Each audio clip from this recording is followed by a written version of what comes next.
British redcoat soldiers marched into Nathan Tufts Park to reenact the powder alarm, where gunpowder was seized by the royal governor following the Boston Tea Party and other acts of rebellion.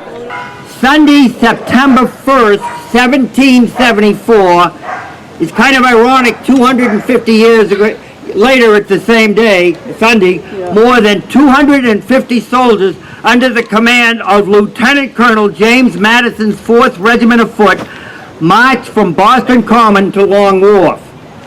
They were rowed in 13 Royal Navy boats and barges up the Mystic River to Ten Hills Landing, near today's Assembly Row. The British soldiers, accompanied by Middlesex High Sheriff David Phipps, with the key of the powder magazine. The actions which you see today have set off a political explosion that rippled across Massachusetts and other parts of New England. Prompted by the events of September 1st and by rumors of even worse things happening, thousands of Massachusetts men gathered overnight in their militia companies and marched towards Boston. One of the lesser known events, but it caused quite a ruckus among the colonists, because when the British came and took the gunpowder, which was rightfully theirs, kind of a fake news happened. So word was spread throughout the countryside that people were shot, people had died. There was rioting and the city of Boston was on fire, and actually none of this was true.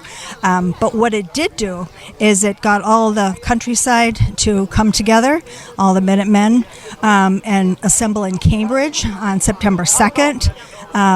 And actually from as far away as I think Worcester, and people actually from Western Mass were heading this way after hearing the fake news. So it caused quite a ruckus, but it also proved to the people that they could be ready at a minute's notice. And I think the British were a little intimidated by the fact that many, I think it was close to 5,000, showed up in Cambridge the next day. Now I introduce His Excellency, General Thomas Gage, the Royal Governor of Massachusetts, speaking to us from Boston.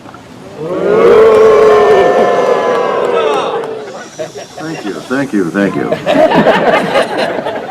We have intelligence that a quantity of powder is stored in Charlestown at the Powder House.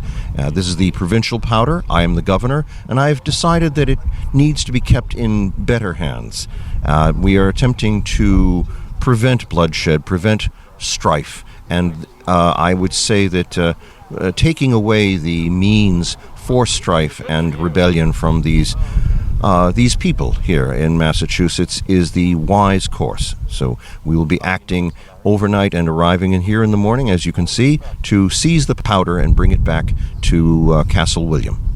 And I imagine some of the people here might be rather upset by that, Governor. They may be, but they must understand that the law is the law, and Parliament has passed acts closing the port of Boston and reworking the government of Massachusetts. And Parliament is supreme. They do not understand that, but it is something that they must come around to believing and understanding in. You have the key. Good. The governor was assisted by High Sheriff David Phipps. I was given instructions by General Gage as our royal governor to assist the troops in the taking of the powder from this powder house that belongs to the province.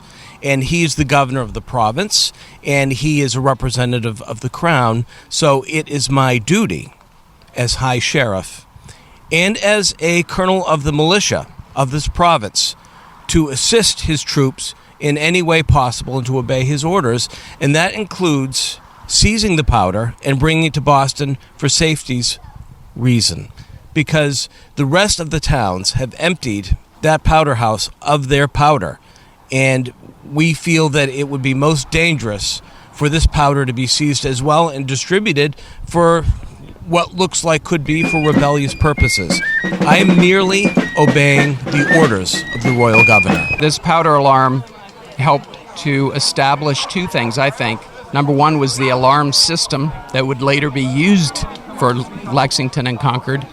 But secondly, it gave moral strength to the the Patriot cause, because when you had 5,000 militiamen assembled in one place, and yet they restrained themselves from acts of violence and, becoming a mob, I think that spoke well to the Patriot cause.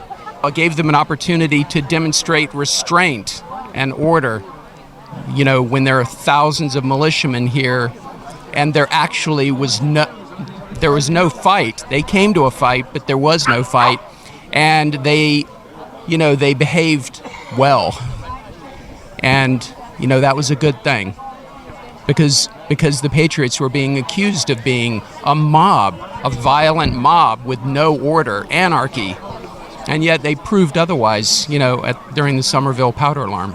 Well, so as you can see behind me, the powder has been seized by royal authorities, and the governor said it is being taken to another location for safekeeping. Now, we have heard unconfirmed reports that a militia is planning to protest this action tomorrow. We'll be keeping an eye on that story for you.